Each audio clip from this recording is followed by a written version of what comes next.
Today we're going to show you how we replace the Cessna 210 nose gear steering limit pin. The pin is a standard steel pin, and it's pressed into the upper trunnion of the nose gear, which is an aluminum housing, and the pin gets broken or sheared off typically when a tow motor is attached to the nose gear, and that steering past the limits allows this collar to rotate and hits the pin and shears it off. Creates a lot of stress on the trunnion, and in order to remove a pin, typically we would use a punch and a hammer, but you can see we can't get those lined up correctly from the bottom. Plus, we don't want to drive it from the bottom up, because as the pin shears it creates an edge, and as the pin goes up through the upper trunnion it will damage the hole, and the hole must be very tight because that's all that holds the pin in place, is it's a press fit. We could drive it down from the top, but access is an issue and have any swing on the hammer. So we'd like to remove the pin without any of that added stress and be able to do it much quicker.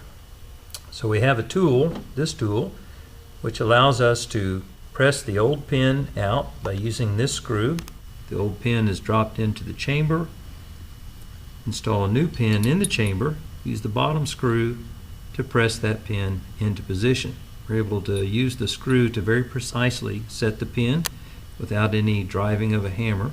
Also, we set the top screw so that as we screw the bottom one, the pin only goes up so far and stops in that position.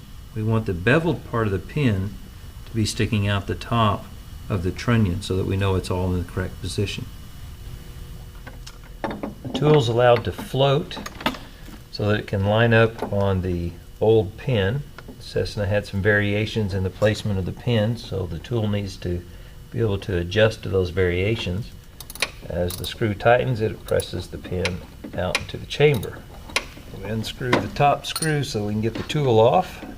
The top pin is out. You can see the pin has been driven into the chamber. We take it out, discard that one, install the new pin in the chamber, adjust the upper screw to allow for the proper amount of pin extending from the top. Place the tool in position, turn the bottom screw until it begins in place. The pin hits the top screw so we know it's exactly in position.